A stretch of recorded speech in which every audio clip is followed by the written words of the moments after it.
Good evening, everyone. You are watching my YouTube channel Time WBCS, a competition platform for various examination, especially West Bengal Civil Service Examination. তো বন্ধুরা, আগের দিন তোমরা modern ইন্ডিয়ার যে ক্লাসটা শুরু করেছিলাম, যে মডার্ন ইন্ডিয়ার 4টে পার্ট আছে, সেই 4টে পার্টে আমরা ক্লাসটাকে ডিসকাস করব। তো ফার্স্ট পার্ট, যেটা ব্রিটিশ কনকুয়েস্ট অ্যান্ড এক্সপেনশন, যে চ্যাপ্টারটা ছিল, যেটা হচ্ছে গিয়ে expansion and consolidation of the British power. অর্থাৎ এই যে চ্যাপ্টারটা ছিল,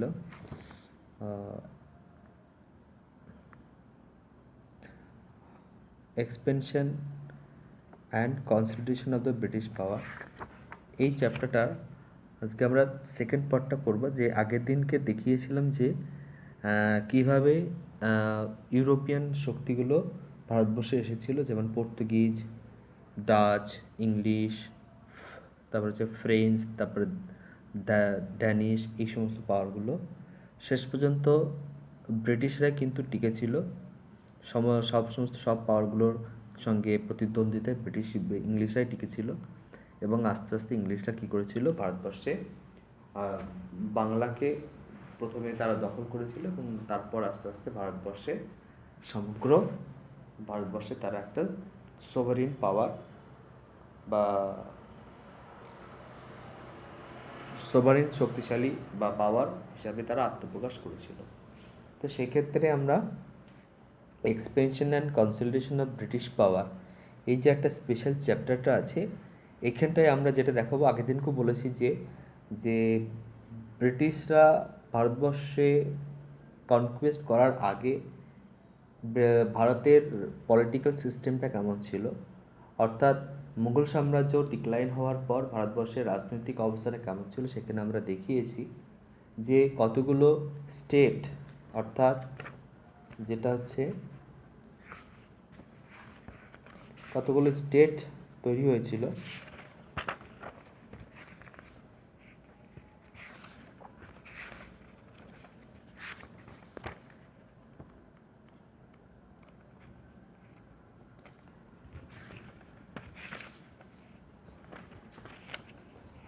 কতগুলি স্টেট তৈরি হয়েছিল, সেই স্টেটগুলোকে আমরা দেখিয়েছি যে রিজিওনাল পাওয়ার, অর্থাৎ এই যে রেস অফ রিজিওনাল স্টেট, সেখানে সাকসেসর স্টেট ছিল একটা, ঠিক আছে, ইন্ডিপেন্ডেন্ট কিংডম ছিল, আর একটা নিউ স্টেট ছিল। তো এই যে স্টেটগুলো, সাকসেসর স্টেটগুলোর মধ্যে অযোধ্যা, বেঙ্গল এবং হায়দ্রাবাদ, এবং ইন্ডিপেন্ডেন্ট কিংডমের মধ্যে পড়েছিল সেগুলো হচ্ছে গিয়ে Mysore and Rajput. Are the new স্টেটের মধ্যে যেগুলো ছিল মারাঠা, শিখ। এই যে স্টেটগুলো, এই স্টেটগুলোর সঙ্গে কিন্তু ব্রিটিশরা ধীরে ধীরে কিন্তু এই যে স্টেটগুলো, যে সমস্ত স্টেটগুলো ছিল, এই স্টেটগুলোর মধ্যে যে রাজনৈতিক যে ফ্যাকশনালাইজেশন, ঠিক আছে, ফ্যাকশনালাইজেশন হয়েছিল, অর্থাৎ বিভিন্ন স্টেটের মধ্যে কিন্তু একটা অন্তর্দ্বন্দ্ব, একটা বিভেদ লেগেছিল, এবং সেইখানে কিন্তু তারা কী করেছিল,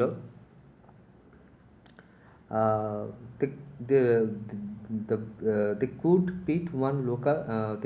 pit one another, ঠিক আছে, তারা একে অপরের সঙ্গে কিন্তু মানে ঝামেলা লাগিয়ে দিয়ে শেষ পর্যন্ত একে একে কিন্তু তারা সমস্ত রাজ্যগুলো নিজেদের দখলে নিয়ে এসেছিল। তো সেটাই আমাদেরকে পড়তে হবে। তার আগে একটা জিনিস যেটা আমরা পড়ব, সেটা হচ্ছে গিয়ে যে was the British conquest accidental or intentional, was the British conquest accidental or intentional. তাহলে এই যে ডিবেটটা, এই ডিবেটটা দুটো ভিউ পয়েন্ট দেখাচ্ছে। একটা ভিউ পয়েন্ট বলছে যে, যেমন জন সিলি বলছে, এটা ছিল এক ধরনের আনইনটেনশনালি, ঠিক আছে, ব্লাইন্ডলি আনইনটেনশনালি ছিল, ফিট অফ অ্যাবসেন্ট মাইন্ডনেস, ঠিক আছে, অ্যাক্সিডেন্টালি ছিল এটা। কিন্তু অন্যদিকে আরেকজন হিস্টোরিয়ানরা বলছে, গ্রুপ বলছে যে না, the British came to India with their clear intention of establishing a large and powerful empire, a plan which they completed by working on it bit by bit over the year. অর্থাৎ ব্রিটিশরা এটা বলতে চাইছে যে ব্রিটিশরা কিন্তু intentionally এসেছিল এবং তারা কি করেছিল,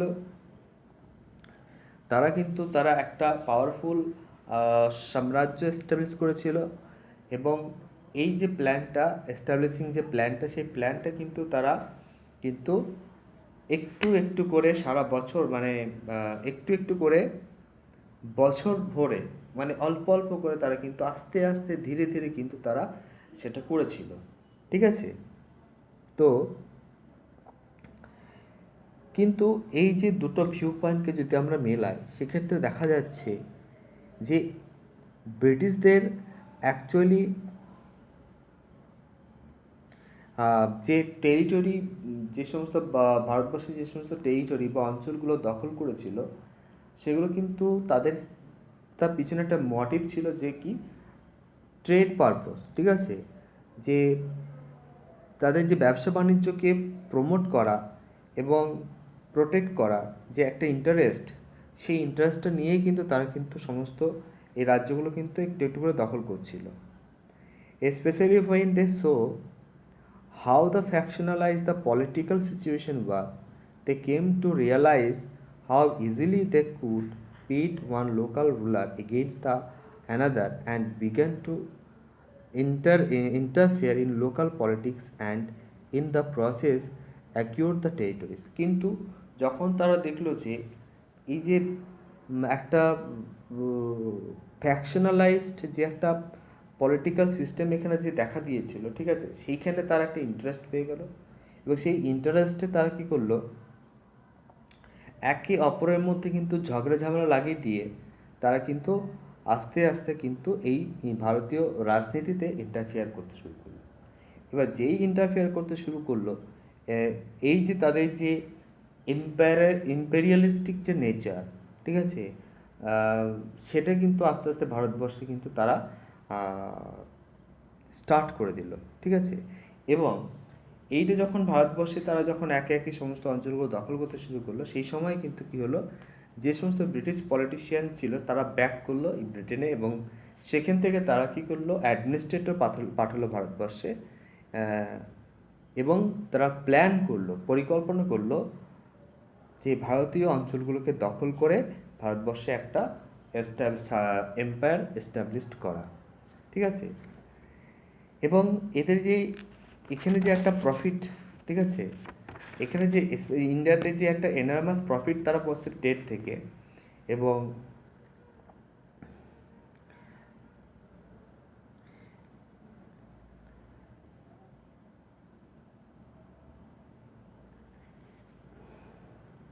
একটা ভালো প্রফিট তারা এখান থেকে পাচ্ছিল ব্যবসা বাণিজ্য করে, এবং সেই যে প্রফিটটা তারা কি করেছিল, increase the political developed in Europe and effect of the political development in Europe were some of the factors that make the British increase their political clout in India. At the times they waged war to protect their commercial interest, and at others they did so to promote their Indian allies from the attack of potential rivals। তো এখানে তারা যে ব্যবসা বাণিজ্যের যে একটা interest তারা ছিল, ইংলিশ যে ট্রেড করতো, সেখানে কিন্তু তারা কিন্তু আরও কুইক প্রফিট করবার জন্য, সে আরও বেশি প্রফিট করবার জন্য তারা কী করলো, সে এবং একটা যে ব্রিটিশদের যে যুদ্ধের জন্য যে একটা ওয়েজ একটা টাকা খরচ হতো এবং সেটাকে এবং সেই কমার্শিয়াল যে ইন্টারেস্টটাকে প্রোটেক্ট করবার জন্য তারা কী করলো, যে সমস্ত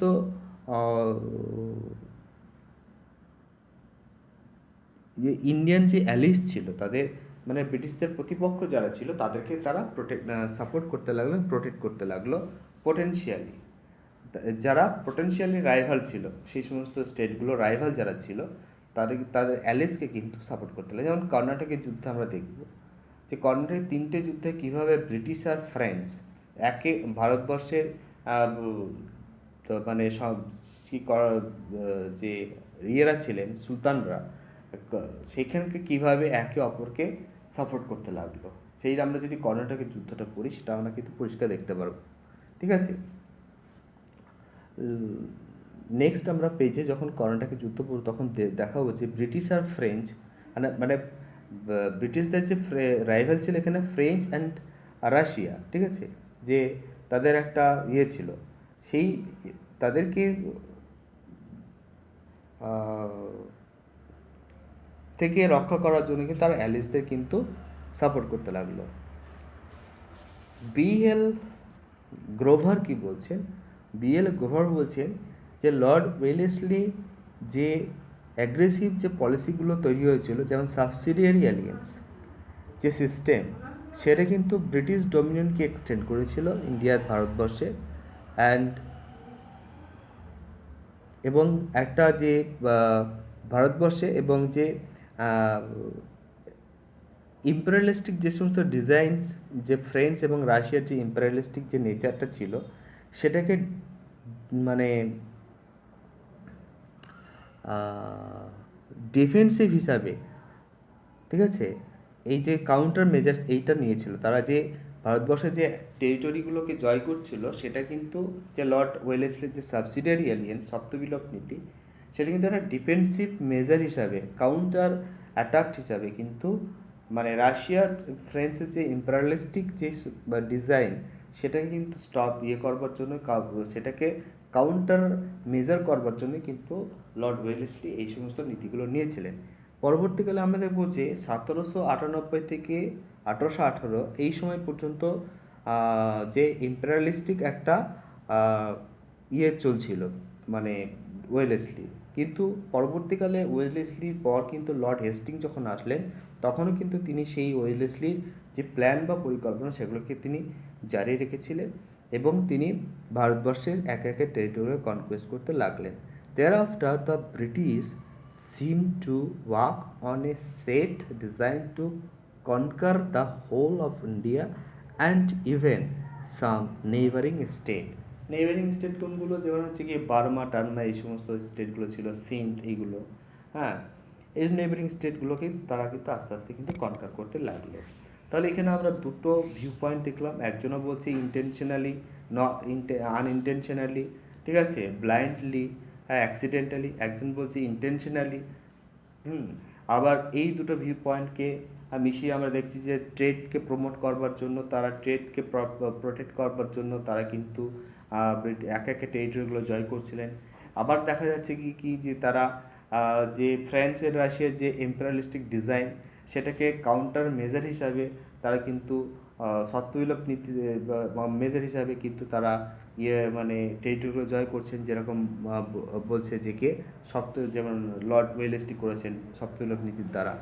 ঠিক আছে, এইভাবে আমরা দেখব যে ওয়েলেসলির পরও হেস্টিং কিন্তু তার যে যুদ্ধ এবং টেরিটরি জয় করা সেটাকে কিন্তু মানে পরিকল্পনা জারি রেখেছিলেন। পরবর্তীকালে আমরা যদি দেখি লর্ড ডালহৌসি, তার মানে ওয়েলেসলি থেকে লর্ড ডালহৌসি আরও ইম্পেরিয়ালিস্টিক ছিলেন। ঠিক আছে, এবং তিনি পরবর্তীকালে দেখব যে ডালহৌসির সময় বার্মা টার্মা এই সমস্ত গুলো সব জয় করেছিল। তো এইটা গেল একটা ব্যাপার। আর তো কোন সময় থেকে আমাদের মডার্ন ইন্ডিয়াতে ব্রিটিশ পেরিয়ড স্টার্ট হচ্ছে সেটা নিয়ে আর একটা ডিবেট আছে। সেখানে একজন কেউ বলছে যে সাম হিস্টোরিয়ান বলছে যে 1740 খ্রিস্টাব্দে, এবং এখানে যে অ্যাংলো ফ্রেঞ্চ ওয়ার হয়েছিল, যেটা Austrian war of Austrian succession in Europe, সেই যুদ্ধ যখন ওখানে চলছিল তখন এখানে কিন্তু একটা 1740 খ্রিস্টাব্দে অ্যাংলো ফ্রেঞ্চ একটা রাইভাল চলছিল, সেইখান থেকেই বলছে নাকি মডার্ন ইন্ডিয়া বা ব্রিটিশ ইন্ডিয়া এখানে স্টার্ট হয়েছে। আবার কেউ বলছে যে না, যে 1757 খ্রিস্টাব্দে পলাশি যুদ্ধের পর, এবং এই সময় আমরা দেখব যে designed the date the beginning of the British India. Our still other historian regarded করছেন কি 1761 সালকে that third battle of Panipat হয়েছিল, যেখানে যে সময়টা, এবং এখানে মারাঠাদেরকে আহমদ আলী যেখানে মারাঠাদেরকে ডিফিট করেছিলেন Ahmed Shah Abdali as the beginning of this phase of in Indian history. তো এই যে 1761 খ্রিস্টাব্দকে অনেকেই মানছেন, কারণ কি 1761 খ্রিস্টাব্দে আমরা যদি দেখি যে certainly came to mind the because of their victory over the nawab of Bengal's at Plassey and the over the French. অর্থাৎ এই সময় দেখবো যে 1761 খ্রিস্টাব্দে দেখবে আমরা দেখেছি যে বন্দিবাসের যুদ্ধ হয়েছিল 1760 খ্রিস্টাব্দে। ঠিক আছে, 1760 খ্রিস্টাব্দে বন্দিবাসের যুদ্ধ হয়েছিল এবং সেই বন্দিবাসের যুদ্ধে ফ্রেঞ্চকে পরাস্ত করেছিল। তারপরে একটা ট্রিটি সাইন হয়েছিল, সেই চিঠির মাধ্যমে কিন্তু ফ্রেঞ্চকে বাংলা থেকে হটিয়ে দেওয়া হচ্ছে। এদিকে 1761 খ্রিস্টাব্দের এই সময় কিন্তু আমরা দেখব যে পলাশী যুদ্ধ তারপর তার আগে হয়ে গেছে, এবং 1764 খ্রিস্টাব্দে বক্সারের যুদ্ধের পরে কিন্তু বাংলায় কিন্তু ব্রিটিশদের একটা সোভারেন পাওয়ার তৈরি হয়ে গেছিলো। ঠিক আছে, অর্থাৎ তাদের সামনে আর কোনো ইয়ে ছিল না, সমস্ত রাজা বা বাংলা নবাবরা কিন্তু হাতের পুতুলে হয়ে গেছিলো। তো এই সময়টাকে অনেকে বলছেন যে এই সময় থেকে নাকি ব্রিটিশ টাইম পিরিয়ড বাংলাতে ইন্ডিয়াতে শুরু হয়েছিল। এবং ব্রিটিশদের সাকসেসের একটা হিস্ট্রি আছে, সেটাকেও একটু পড়তে হবে। ব্রিটিশরা কেন সাকসেস পেয়েছিল সেখানে আমরা কয়েকটা পয়েন্ট আমরা বলে দিচ্ছি। যে supreme armies military and strategy, better military disciplines and regular salary, civil disciplines and fair selection system, brilliant leadership and support of second line leaders, a strong financial backup, তারপর nationalist প্রাইডস, এই সমস্তগুলো ছিল। তো যে ব্রিটিশ কনকোয়েস্টটাকে পড়ার আগে আমাদেরকে এইগুলো একটুখানি ভাবতে হবে। এবার আমরা চলে আসবো যে বাংলা। তো ব্রিটিশরা যদিও বাংলাকে প্রথম জয় করেছিল, এই বাংলাকে যদি তারা হাতের মুঠোয় না আনতে পারতো তাহলে কিন্তু তাদের রেভিনিউ কিন্তু আসতো না। ঠিক আছে, আর যে রেভিনিউটা তারা পেয়েছিল বাংলা থেকে, সেটাই কিন্তু পরবর্তীকালে মিলিটারি বা ডিফেন্স পারপসে কিন্তু তারা এক্সপেন্ডিচার করেছিল। সেখানে সেনাবাহিনী তৈরি থেকে শুরু করে মিলিটারি এইডেড, যে সমস্ত গোলা বারুদ, এই সমস্ত সমস্ত অস্ত্রশস্ত্র কেনা, এগুলো কিন্তু তারা সেখানে খরচা করেছিল। ঠিক আছে, সো এখানে আমরা দেখব যে 1690 খ্রিস্টাব্দে আমরা দেখব কি, যে ক্যালকাটা এস্টাবলিশ হয়েছিল। Calcutta by English company completed the process of English commercial settlements in Bengal. The company paid a sum of raise 3,000, that is the 350 pound per annum to the Mughal emperors, who allowed them to trade free in Bengal. In contrast, the company export from Bengal were worth more than 50,000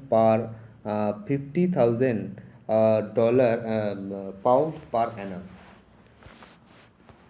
তো 1790 খ্রিস্টাব্দে এটা ব্রিটিশরা কিন্তু বাণিজ্য করার সুযোগ পেয়ে যাচ্ছে, পেইং দ্য 3,000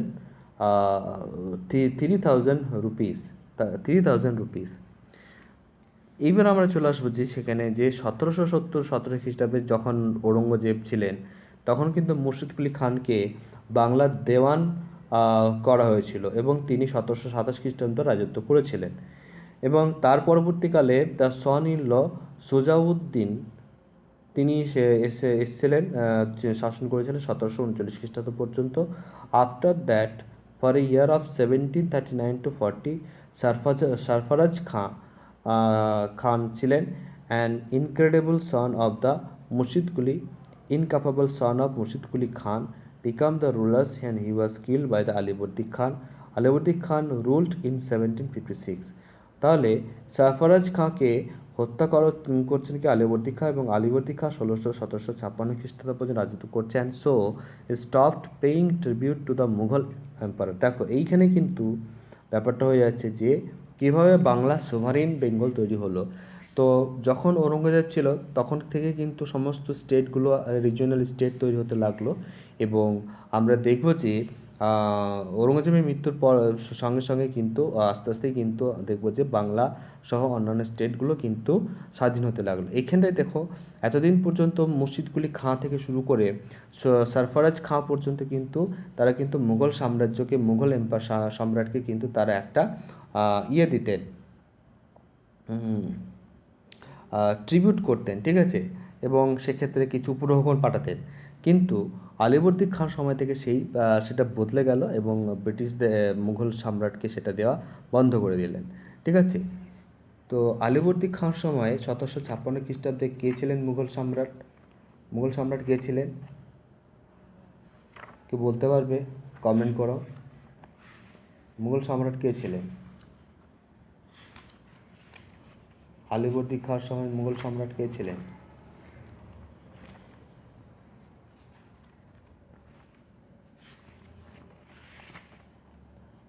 আলীবর্দী খাঁর সময় মুঘল সম্রাট কে ছিলেন? আলমগীর দি সেকেন্ড, ঠিক আছে, আলমগীর দি সেকেন্ড, ঠিক আছে। এবং আলমগীর দি সেকেন্ডের সময় কিন্তু ব্যাটেল অফ পলাশি হয়েছিল, ঠিক আছে। আলমগীর দি সেকেন্ড, ঠিক আছে, আলমগীর দি সেকেন্ড ছিলেন কিন্তু আলীবর্দী খাঁর সমসাময়িক, এবং তিনি কিন্তু তাকে কিন্তু ট্রিবিউট করা বন্ধ করে দিলেন। Under the rule of this rulers Bengal made unprecedented progress, and there were other factors too which made Bengal prosperous. For the instance, the rest of India was distributed by inter-border dispute, Maratha inventions, Jat revolt, and external inventions by Nadir Shah and Ahmed Shah Abdali. The regions of Bengal was fortunate enough to escape these challenges. The population of Calcutta rose 15,000 to 1 lakh in 1750, and other cities like the Decca and Murshidabad became the highly populous. তাহলে এই সময় যে একটা দেখব যে আলীবর্দী খাঁর সময় কিন্তু একটা বিশাল একটা হয়েছিল, যে যে ইন্টার বর্ডার ডিসপিউট হচ্ছিল, মারাঠা ইনভেনশন হয়েছিল, জাট রিভল্ট হয়েছিল, external invention by the Nadir Shah and Ahmad Shah Abdali. এই সমস্ত প্রবলেমগুলো পড়লেও কিন্তু শেষ পর্যন্ত কিন্তু সেগুলোকে ওভারকাম করতে পেরেছিল, এবং বাংলা কিন্তু and the regions of Bengal's was fortunate enough to escape this challenges. এই সমস্ত চ্যালেঞ্জগুলোকে জন্য বাংলার কিন্তু অনেক এনাফ ফর্চুনেট ছিল। এছাড়া বাংলার পপুলেশন ধীরে ধীরে বাড়তে থাকছিল। এই যে সময়ে আলীবর্দী খাঁ পরে কিন্তু সিরাজউদ্দৌলা বাংলার নবাব হয়ে আসলেন, ঠিক আছে। 1741 সালে Alivardi Khan deputy governor of Bihar kills the nawab of Bengal surpass Khan, এটা হয়ে গেলেন। বাট যখন আলীবর্দী খাঁ ডাইড করলেন, মারা গেলেন in April 1756, and was succeeded by his grandson Siraj-ud-Dowla, the son of Alivardi's youngest daughter.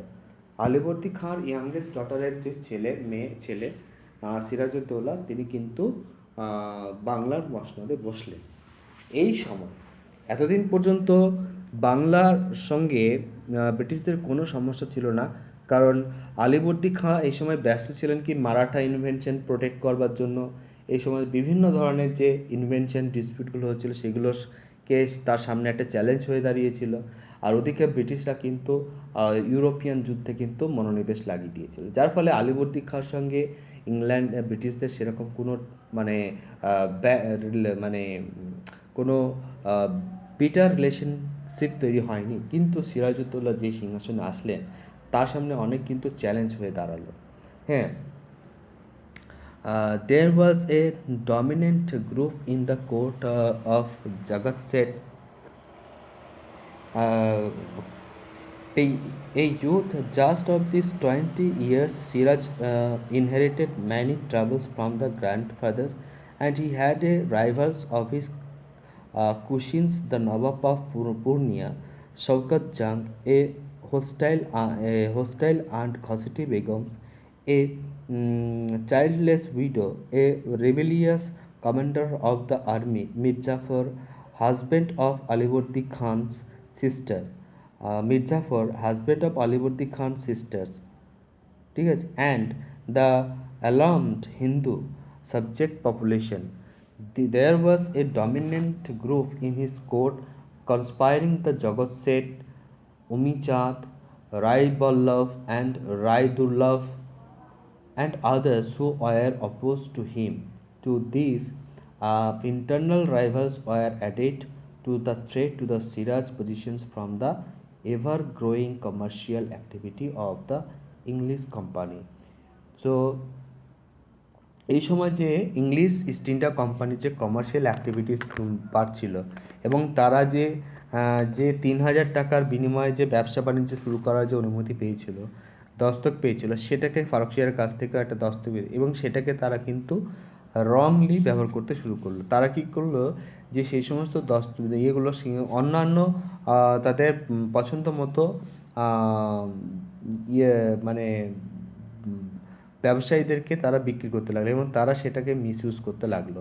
ঠিক আছে, impulsively by nature and lacking experience, Siraj felt the insecure and this prompted him to act in ways which proved the counter productive, and he defeated the Shaukat Jung and killed him in a battles, devastated the Ghazati Begums of her treasures and secured her, and dismissed the Mirzapur, appointing Mir Madans in his place. A Kashmiri officer, Mohanlal, was appointed as the overall administrator, and he acted almost like the prime minister.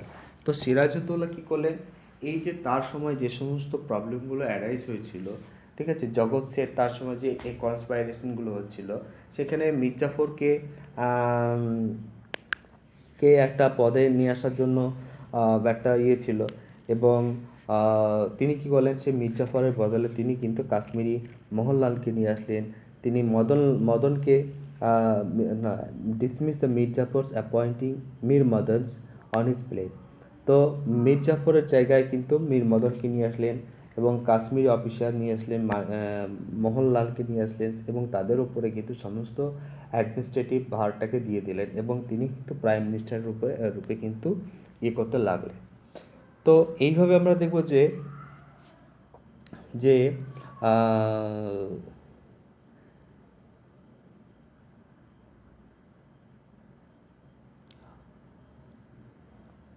of the officials of the company made a rampant misuse of his trade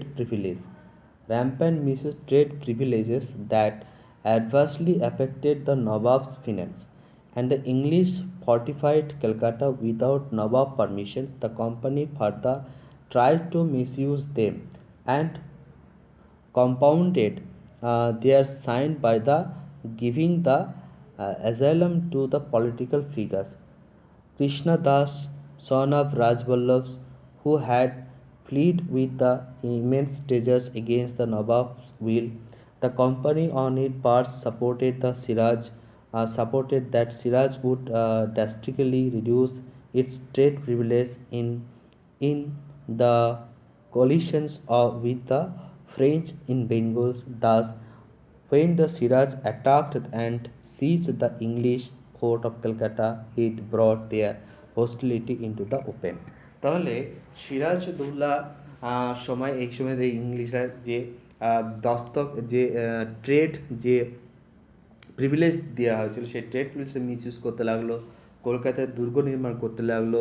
তারপরে কৃষ্ণদাস, ঠিক আছে, কৃষ্ণদাস রাজবল্লভের পুত্র কৃষ্ণদাসকে ব্রিটিশরা সহযোগিতা করলো। সে অনেক টাকা মানে রেভিনিউ নিয়ে তিনি পালিয়েছিলেন এবং রাজবল্লভের পুত্র কৃষ্ণদাসকে তারা ব্রিটিশরা আশ্রয় দিল।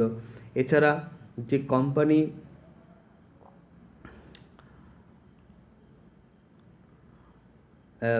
তখন কিন্তু সিরাজউদ্দৌলা কিছু কিছু ব্যবস্থা নিতে লাগলেন যে যে ড্রাস্টিকলি তিনি রিডিউস করলেন ট্রেড প্রিভিলেজটাকে, ঠিক আছে, এবং কলকাতায় যাতে ফর্টিফিকেশন না করতে পারে সেটা কিন্তু ব্যান করলেন। তো এবং কৃষ্ণদাসকে কিন্তু তিনি আবার সেই মানে সেখান থেকে ফিরিয়ে নিয়ে আসেন। তো এই সমস্ত ঘটনাগুলো কিন্তু ব্রিটিশদের ভালো লাগেনি। ব্রিটিশরা কিন্তু তাদের ব্রিটিশ কোম্পানি কিন্তু সিরাজের হোস্টিলিটিতে পরিণত হয়েছিল। Mentions be made here of the much propagated black hole tragedy.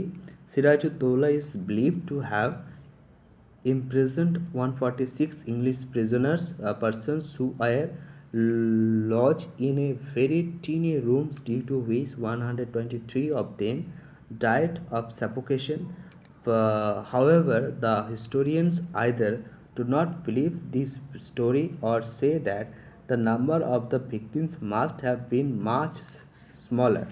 তো একটা এখানে সিরাজদৌল্লা কী করেছিলেন, অনেক প্রিজনার, অনেক ব্রিটিশ ইয়েকে, ইংলিশম্যানকে তিনি কিন্তু নিয়ে কলকাতার একটা ছোট্ট ঘরে কিন্তু বন্দি করে রেখেছিলেন। তো এই হিস্ট্রিটা একটু আলাদা। তো এইভাবে ধীরে ধীরে কিন্তু সিরাজদৌল্লার সঙ্গে কিন্তু ব্রিটিশদের কিন্তু ইংলিশ কোম্পানি কিন্তু একটা হোস্টিলিটি শুরু হচ্ছিল, এবং শেষ পর্যন্ত যেটা কিন্তু ব্যাটেল অফ পলাশিতে কিন্তু শেষ হচ্ছে। সিরাজউদ্দৌলাকে ডিফিট করছে ব্রিটিশরা, এবং সেক্ষেত্রে মির্জাফরের কারচুপি, ঠিক আছে, বিভিন্ন তার রাজদরবারে বিভিন্ন লোক জড়িত ছিল তার সঙ্গে, তার ষড়যন্ত্রে, ঠিক আছে। But Mir Madan and Mohanlal was honestly fought in the battle, though the Sirajuddaula uh, could not win the battles. তো সিরাজদৌল্লা এখানে পরাস্ত হয়ে গেলেন, এবং পরবর্তীকালে আমরা দেখলাম যে মির্জাফরকে বাংলার নবাব হিসাবে সিংহাসনে বসালেন। কিন্তু মির্জাফর কিন্তু সেরকম ধরনের কোনো কাজ করতে পারেননি বলে মির্জাফরকে সরিয়ে আবার মীর কাসিমকে বাংলার সিংহাসনে নিয়ে আসানোর একটা প্রস্তাব করা হলো। এবং মীর কাসিম যখন বাংলার নবাব হলেন, সেই নবাব হলেন, কিন্তু সেই সময় তাকে কিন্তু অনেক কিছু মানে কন্ডিশন দেওয়া হয়েছিল, তাকে কিন্তু অনেক কিন্তু তার সঙ্গে একটা টিট্রি করা হয়েছিল 1760 খ্রিস্টাব্দে। এবং সেই টিট্রিতে বলা হয়েছিল যে কি Mir Kasim agreed to cede to the company district of Bardhaman, Midnapore and Chhattisgarh. তো কোম্পানিকে বর্ধমান, মেদিনীপুর ও ছত্তিশগড়টা ছেড়ে দিতে হবে, চট্টগাঁওকে ছেড়ে দিতে হবে। The company would get half of the share in chunam trade of Sylhet, অর্থাৎ সিলেটে যে চুন ব্যবসা, সেই চুন ব্যবসার কিন্তু অর্ধেকটা দিতে হবে। Mir Kasim agreed to pay of the outstanding dues of the company, company যে সমস্ত ডিউগুলো ছিল সেই ডিউগুলো কিন্তু মীর কাসিমকে ফেরত দিতে হবে। এবং Mir Kasim promised to pay a sum of 5 lakh rupees towards the financing the company's war efforts in South India, এবং কোম্পানি যে সাউথ ইন্ডিয়াতে যে যুদ্ধ করছে, সেই যুদ্ধের জন্য কিন্তু কোম্পানিকে 5 লাখ রুপিস কিন্তু তাকে দিতে হবে। অর্থাৎ এই যে কোম্পানি যে বাণিজ্য পয়সাগুলো পাচ্ছে, তাতে কোম্পানি কিন্তু অন্যান্য যুদ্ধে যাতে খরচ করতে পারে।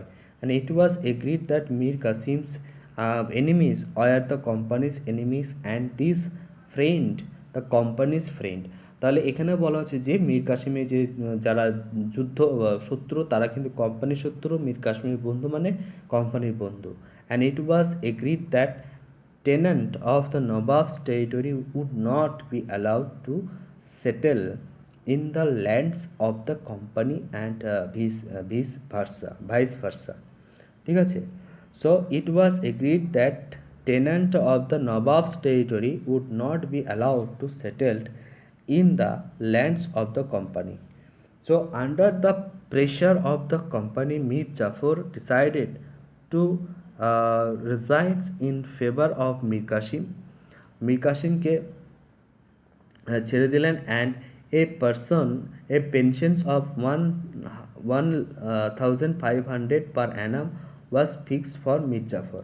তাহলে মির্জাফর যে এই প্রেশারগুলো কিন্তু নিতে পারেননি বলে কিন্তু 1760 খ্রিস্টাব্দে কিন্তু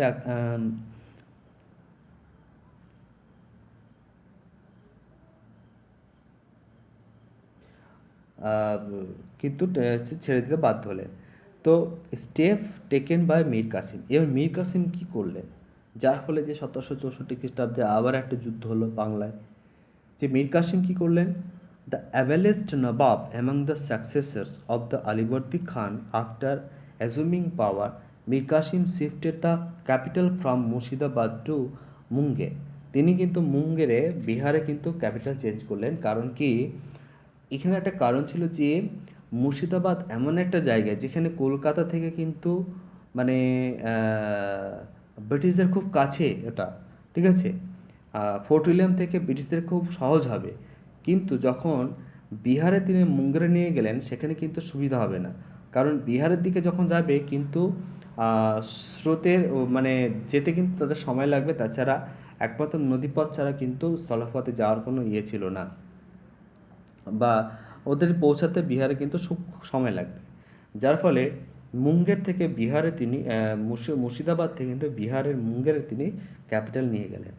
the move was taken to allow a safe distance from company at Calcutta, and his other important step were reorganizing the bureaucracy with men of his own choice, and remodeling the army to enhance its skill and efficiency. তো এইগুলো করলেন, ঠিক আছে। তিনি নিজের পছন্দ মতো bureaucracy establish করতে লাগলেন এবং আর্মিদের রিক্রুট করতে লাগলেন, তাদের স্কিল এবং তাদের যে এফিসিয়েন্সি সেটাকে বাড়ানোর চেষ্টা করলেন। The company had thought that Mir Qasim would prove to be an ideal puppet of them, ঠিক আছে। কিন্তু মীর কাসিমকে তারা কোম্পানি ভেবেছিলেন তাকে হাতের পুতুলে করে রাখবেন, কিন্তু মীর কাসিম কিন্তু সেটা কিন্তু মীর কাসিম হতে দেয়নি। Ramnarayan, the deputy governor of Bihar, was not responding to a repeated quest by the Nawab of to submit the account of the revenue of Bihar. Mir Qasim could not tolerate his open defiance of his authority, but Ram Narayan was supported by the English. তো এইখানে রামনারায়ণ, এই যে রামনারায়ণ চলে আসছে, রামনারায়ণ তার ছিলেন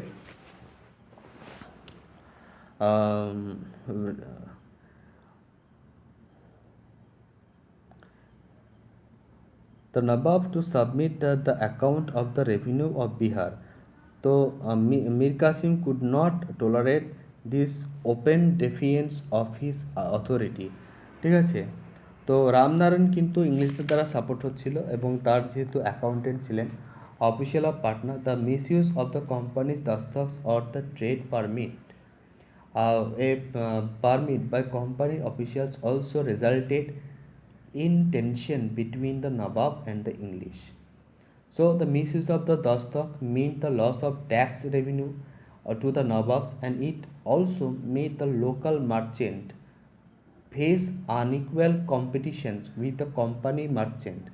তো যে লোকাল মার্চেন্ট ছিল এবং কোম্পানির যে মার্চেন্ট, যে দস্তকের মিসইউজ করলে সত্যি তাই যে একটা লোকাল মার্চেন্ট এবং একটা কোম্পানি মার্চেন্ট, সেটা কিন্তু একটা হয়ে যাবে, একটা আনইকুয়াল কম্পিটিশন হয়ে যাবে, আনইকুয়াল কম্পিটিশন হয়ে যাবে with the company merchant. So by an imperial farman, যে imperial farman, the English company had obtained the right to trade in Bengal without paying uh, transit dues, transit dues, transit dues or tolls. However, the servant of the company also claimed the some privilege of the private trade. The company servant also stole the dastak of Indian merchant for commissions. তো এইভাবে আমরা দেখলাম যে মীর কাসিম যখন দেখলেন যে company যেভাবে দস্তকের misuse করছে, সেক্ষেত্রে কিন্তু লোকাল মার্চেন্টদের একটা ক্ষতি হচ্ছে, ট্যাক্স রেভিনিউ কমে আসছে, যার ফলে এখানে কিন্তু মীর কাসিমের যে গভর্নমেন্ট, বাংলার গভর্নমেন্টে কিন্তু ট্যাক্স কমে যাচ্ছে, যার ফলে মীর কাসিম কী করলেন, decided to abolish the duties all together. যে ডিউটিসটাকে ব্রিটিশদেরকে ইংলিশ কোম্পানিকে দেওয়া হয়েছিল ইংলিশ মার্চেন্টদের, সেটা কিন্তু অ্যাবলিশ করে দিলেন। এবং but the British protested against this and insisted upon having the preferential treatment as against the other traders. So কিন্তু ব্রিটিশরা কিন্তু সেটা মানতে চায়নি।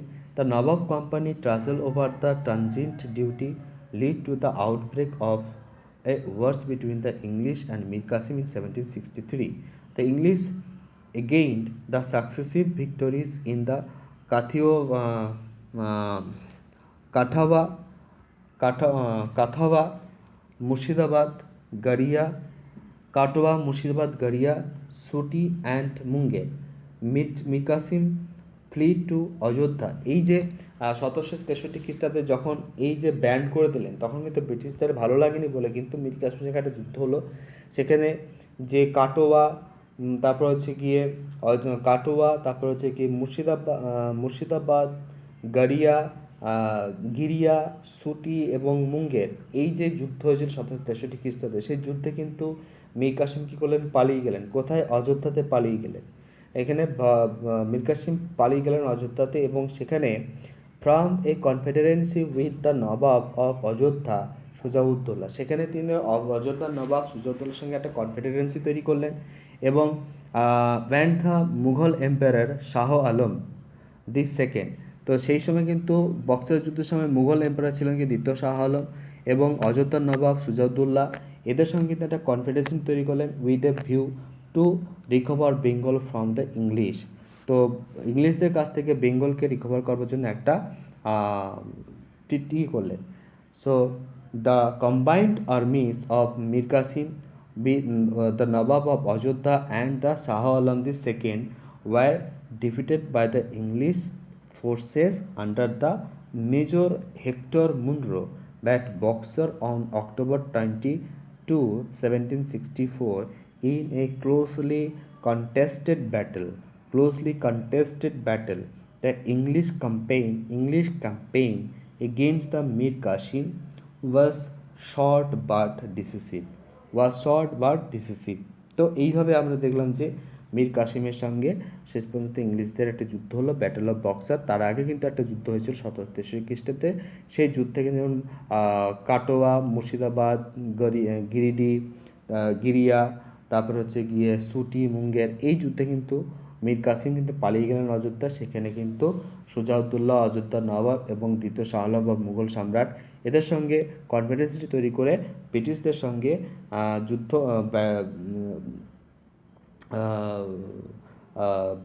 ব্যাটেলে অংশগ্রহণ করলেন, এবং সেখানে কিন্তু 22শে অক্টোবর 1764 কিন্তু বক্সারের যুদ্ধ হয়। সেই বক্সারের যুদ্ধে কিন্তু মীর কাসিম পরাস্ত হয়। মীর কাসিম এবং তার অ্যালিস কিন্তু পরাস্ত হয়। So the importance of these battles lay in the fact that only the Nawab of Bengal but also the Mughal Emperor of India was defeated by the English. এইখানে কিন্তু নবাব অফ বেঙ্গল যে শুধু ডিফিট হয়েছিল তা নয়, অযোধ্যার নবাব এবং মুঘল এম্পায়ার কিন্তু পরাজিত হয়েছিল। The victory made English to great power in northern India and contenders for the supremacy over the whole country. তো এই যে যুদ্ধের ফলে কিন্তু নর্থ ইন্ডিয়াতে ব্রিটিশদের একটা সুপ্রিমেসি তৈরি হলো, এবং পরবর্তীকালে গ্রেট পাওয়ার পেয়ে গেল নর্থ ইন্ডিয়াতে, এবং পরবর্তীকালে কন্টেন্ডার্স হয়ে গেল for the supremacy of over the whole country. After the battle, Mir Jafar, who was made Nawab in 1763, when the relations between the Mir Qasim and company became the strained, agreed to hand over the district of Medinipur, Bardhaman, Chattogram to the English of the maintenance of the army. The English were permitted duty-free trade in Bengal, export, etc. After the death of Mir Jafar, his minor son Najamuddollah was appointed Nawab, but the real power of the administrator lay in the hand of the Naib Subedar, who could be appointed and dismissed by the English. এইভাবে দেখা যাচ্ছে যে কি মীর কাসিমের পর আবার মীর জাফর আসলেন, মীর জাফর পর তার সন নাজামুদ্দৌলা আসলেন, তিনি কিন্তু ব্রিটিশদের হাতের পুতুল হয়ে গেলেন। ব্রিটিশদের চয়েস মতো যে নায়েব সুবেদার অ্যাপয়েন্টমেন্ট করা হতো ব্রিটিশদের দ্বারা, তাদের দ্বারাই কিন্তু বাংলার শাসন ব্যবস্থা চলতো, এবং সেখানে ব্রিটিশদের কিন্তু অঙ্গুলি হেলুনি, অর্থাৎ একদম হয়ে গেল। এরপর যে ব্যাটল অফ বক্সের পরে একটা ট্রিটি সাইন হলো, সেটা হচ্ছে এলাহাবাদের ট্রিটি। এখানে সেই ট্রিটি অনুযায়ী একটা দ্বৈত শাসন ব্যবস্থা তৈরি হলো, ঠিক আছে, দ্বৈত শাসন ব্যবস্থা তৈরি হলো। এবং এই যে দ্বৈত শাসন ব্যবস্থা 1772 খ্রিস্টাব্দ পর্যন্ত চলেছিল। ওয়ারেন হেস্টিং এই যে এটাকে 1772 খ্রিস্টাব্দে অ্যাবলিস্ট করে দিয়েছিলেন, ঠিক আছে, দ্বৈত শাসন ব্যবস্থা। তো এইটা গেল বাংলা। পরবর্তীকালে আমরা নিয়ে চলে আসবো আস্তে আস্তে একটা একটা করে পুরো মাইসর, তারপর হচ্ছে গিয়ে মাইসর, তারপরে মারাঠা, ঠিক আছে। এর একটা একটা করে, সবগুলো কিন্তু একদিনে হবে না, প্রত্যেক দিন একটা একটা করে আমরা পড়ব।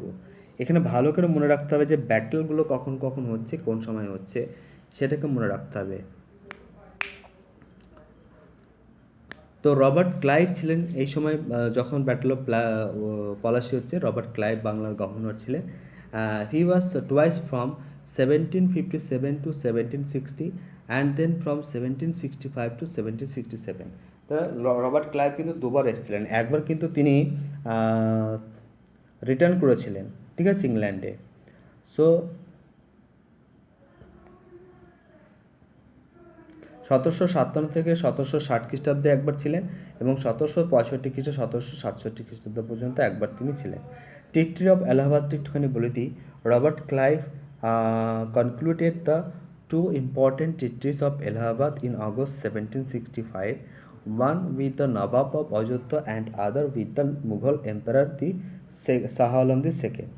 Nawab Shujaud-Dowla agreed to surrender Allahabad and Kara to Emperor Shah Alam II, pay 50 lakh to company as war indemnity, and give Balwant Singh, Jamindar of Benares, full possessions of the estate. And Shah Alam II agreed to reside uh, reside at Allahabad to be ceded to him by the Nawab of Ayodhya under the company's protection. Issues of Farman granted the Devani of Bengals, Bihar and Orissa issue a Farman. Shah Alam কী করবে? Issue of farman জারি করবে Bengal, Bihar and Odisha to East India Company in lieu of an annual payment of রেস 26 lakh and a provisions of res 53 lakhs to the company in return for Nizamat function, the military defense, Nizamat function, military defense, police and administration of justice of the said provinces.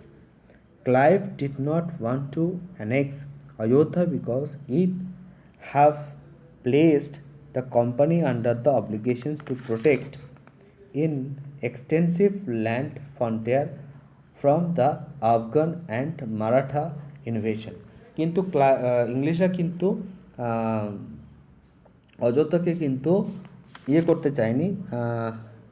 Clive did not want to annexe the Ayodhya because Ayodhya কিন্তু করতে চায়নি, annexe করতে চায়নি, কারণ অযোধ্যা ছিল কিন্তু একটা extensive land frontier ছিল ফ্রম আফগান এবং মারাঠা। আফগান এবং মারাঠাদের কাছে একটা এক্সটেন্সিভ ল্যান্ড ফ্রন্টিয়ার ছিল। ফলে they treaty made the Nawab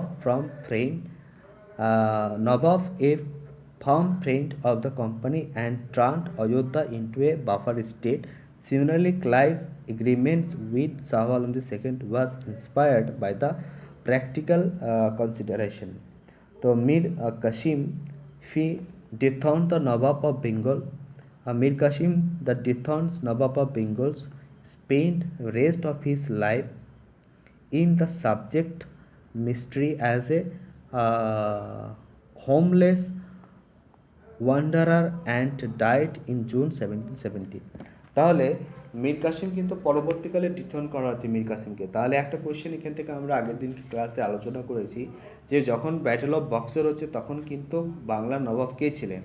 এই আনসারটা কিন্তু ফার্মলি কিন্তু তোমরা এটা কনফিডেন্টলি করবে মীর কাসিম, কারণ মীর কাসিমকে পরবর্তীকালে ডিথরন করা হচ্ছে। তারপরে কিন্তু মির্জাফর কিন্তু সিংহাসনে বসানো হয়েছিল।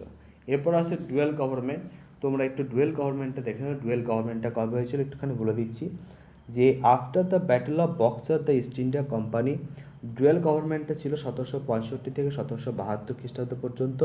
এখানে দ্য দুটো the rule of the two, that is the company and the nawab, the in Bengals in which the both the Devani, that is the collecting revenue, and Nizamat, that is the police and judicial functions, came under the control of the companies. ঠিক আছে, companies, and the company exercised the Devani rights as the Dewan and Nizamat rights through its right to nominate the deputy subedar. The company acquired the Devani functions from the emperor and Nizamat functions from the subedar of Bengals.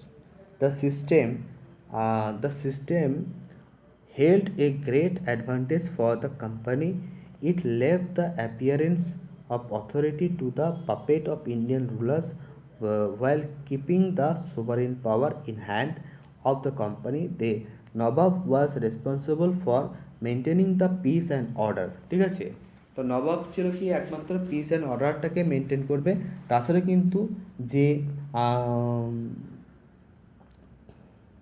যে diwani, that is the collecting revenue and nizamat, এই যে police and judicial functions came under the control of the company, এই যে এগুলো কিন্তু কোম্পানির আন্ডারে চলে এসেছিল। শুধুমাত্র যে আহ, আহ, যে নবাবের হাতে ছিল কি, সে জাস্ট যে piece and keeping the sovereign power.